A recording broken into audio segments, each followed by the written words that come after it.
Good morning, everyone. Welcome to 𝐾𝐿 TV. This is Sage, and you're watching the Executive Corner, Expert Talks. And this morning we have Mr. Hugo Richard, the CEO and co-founder of Dystech, with us. And are your typos more than your cognitive processes correcting the misspelled words as you read them? Famous names like Sir Richard Branson have been diagnosed with having learning disorders such as dyslexia. And on our show today, we're going to learn more about how artificial intelligence and machine learning is allowing the diagnosis of neurological conditions like dyslexia. Today's guest will share their insights on developing this technology, so please stay tuned. We bring you the industry leaders, successful business owners, all under the one roof to help you discover the insights of the stock markets and hear more about technological developments. Today, broadcasting live to you is Mr. Hugo Richard, CEO of Dystech. Welcome, Hugo. It's a pleasure to meet you. Hi, good morning, Sage. Thank you. Nice to meet you too.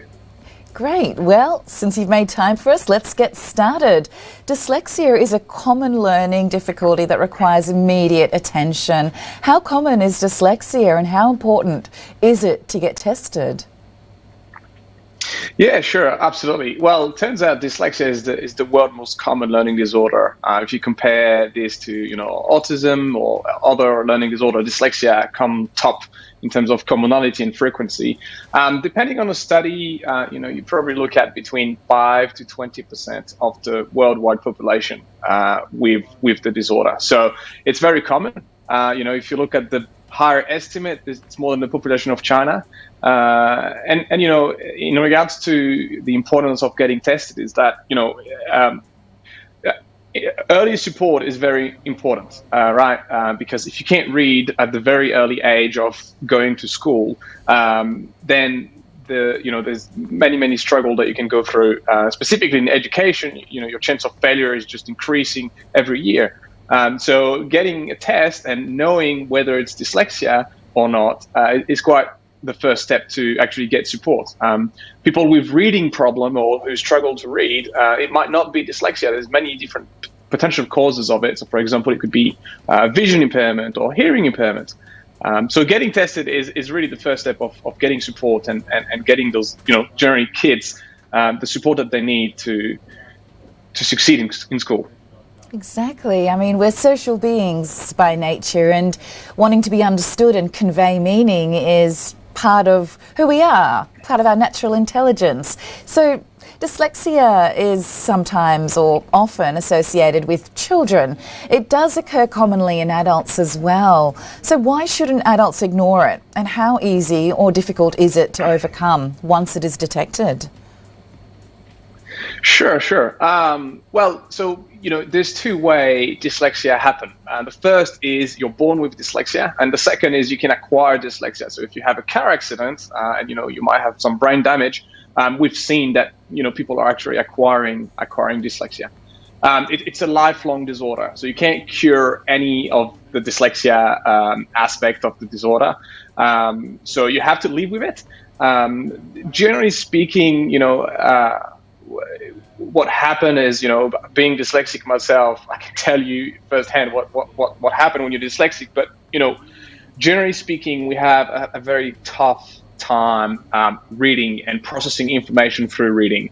So, for example, when I receive very long email, from client or whatever, it takes me maybe 5 times more energy to read through the email, and gather all those information that we need. In terms of adult, if you're dyslexic or if you have struggle reading, reading is everywhere in your life, right? So when you go to work, when you navigate the city, when you plan travel, whatever, you name it, you have to read at some point.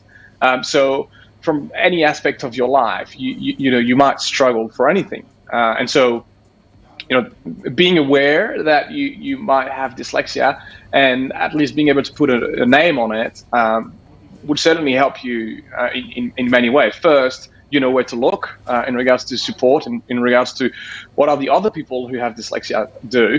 And second, I think, in terms of work, we're really big on workplace. And it's like, as a company, what you want is you want your team to be happy and productive. And if they're not happy, there's a high chance that they're not productive. And so, making sure that the environment is sort of properly adapted to any type of staff member, right? Whether they're dyslexic or something else.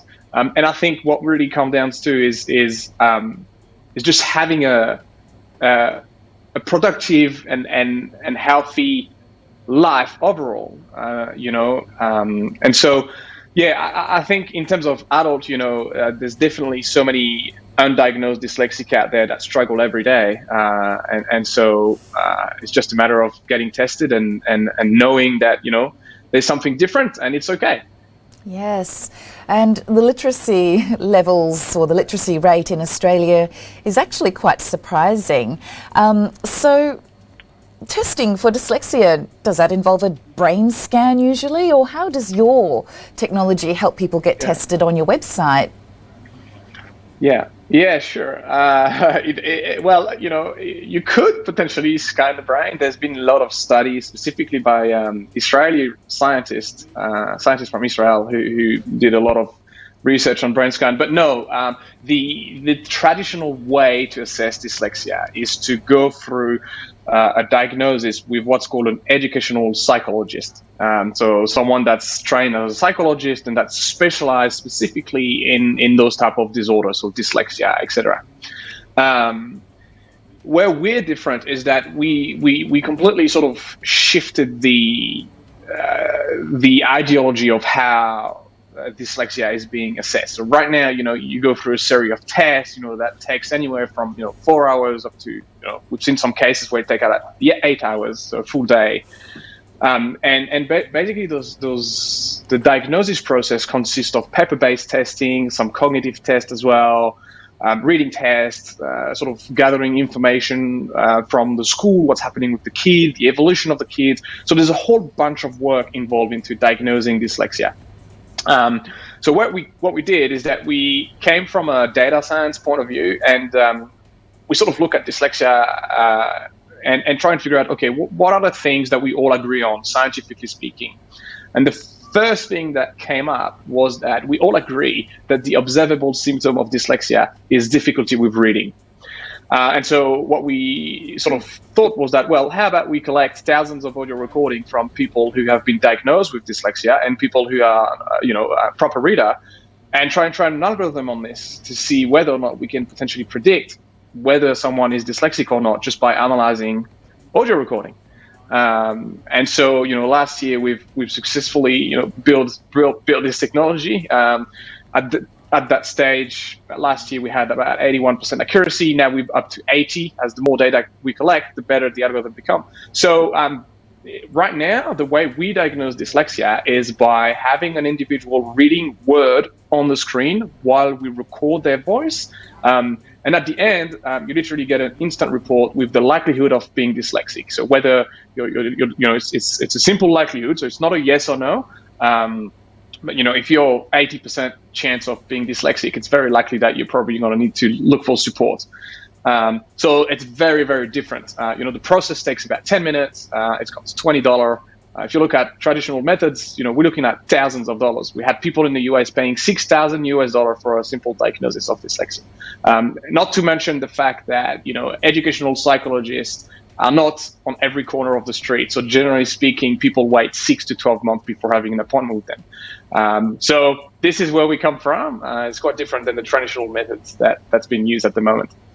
Fantastic. I'm sure it offers some sort of support to the people who are suffering to go in the right direction to find how they can solve their problems. And how is your platform leveraging the power of artificial intelligence specifically? Sure. Well, like I mentioned before, we've been putting this theory out there when we started Dystech, which was, well, we could potentially detect dyslexia just by analyzing audio recording.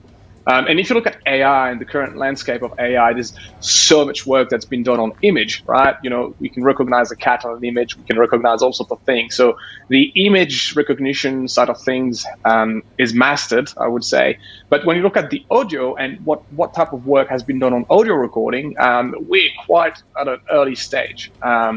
So we're lucky that we have, some amazing founding member in Dystech that have, heaps of experience in AI and data science. So we've actually been using AI on voice and audio recording. And with this, we're able to measure multiple different aspects of reading and predict the likelihood of dyslexia. Not only this, but we're actually working on a platform that not only predict the likelihood of dyslexia, but can assess also multiple aspects of reading.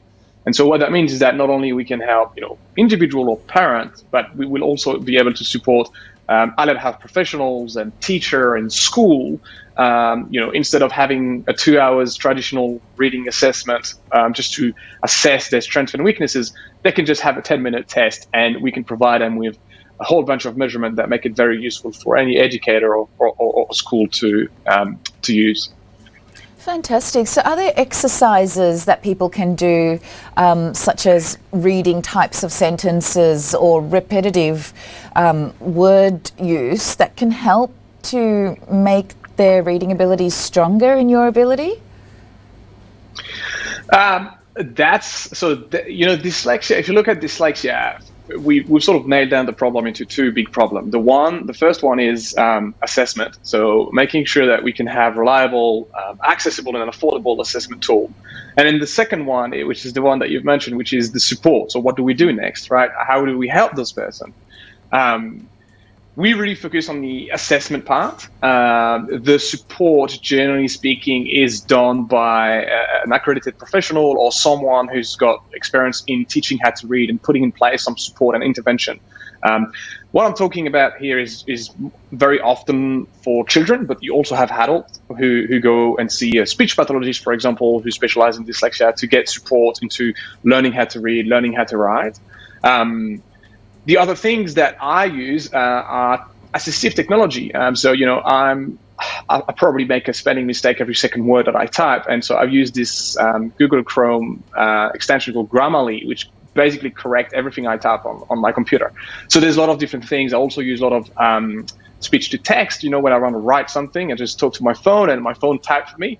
But in terms of support, there's multiple different ways to help someone learn how to read, and generally that's you have explicit way of teaching, but generally speaking, you look at accredited professional people who specialize in dyslexia or reading struggle, basically.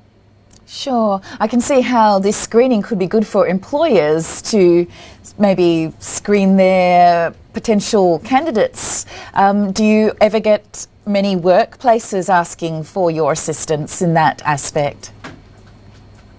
Yeah, look, we've been approached by a couple of companies who were interested to sort of understand how this could potentially benefit them. It's an interesting subject. We've also been approached by the Department of Justice because it turns out, poor literacy, there's a high correlation between crime and poor literacy. Unfortunately. So there are definitely applications to other sort of vertical markets. When you look at, HR, for example, in that case, or, the Justice Department, or all sorts of different possibilities. So we haven't decided yet to fully embrace the screening for specifically for company and screening their staff. One of the reasons is, there is though some sort of ethical question that we have to ask ourselves in regards to discrimination, right? And so we don't have all the answers to this yet, but there's certainly some room for empowering company to improve their team and improve their employees' environment at work. There's definitely some amazing work that can be done in that direction, and we definitely look forward to thinking more about the subject and how this can be put in place for different companies. That's fantastic to hear that your platform is able to provide that support to employers. And while we wind up the discussion today, Dystech sounds like a very unique business. Are there many other competitors that you know of? Yeah. It is indeed, and Sage. It's not like we are replacing an existing big company or big product. Like I said, AI used on audio recording is quite new. It's quite cutting edge. Specifically speaking, AI used on audio specifically for literacy is quite new. So in terms of competitor, we do have one. That's in the US, and they literally just raised $11 million.